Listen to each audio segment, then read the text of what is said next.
Rangkaian acara peringatan HUT RI ke-74 di lapangan Belang Padang, Banda Aceh selesai pada Sabtu 17 Agustus 2019 sore.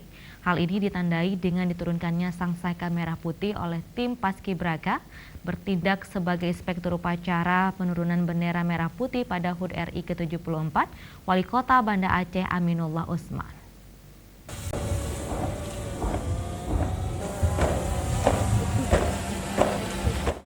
Upacara penurunan bendera dilakukan sekitar pukul 17.00 WIB. Wali Kota Banda Aceh Aminullah Usman bertindak sebagai inspektur upacara.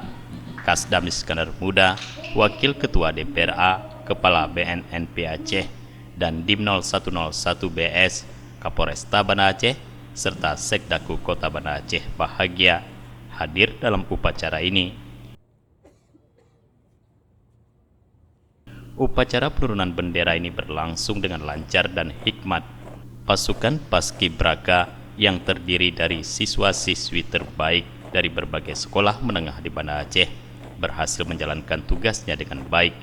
Bendera berhasil diturunkan kira-kira pukul 18.00 WIB dan langsung diserahkan kepada Wali Kota Banda Aceh Aminullah Usman sebagai inspektur upacara.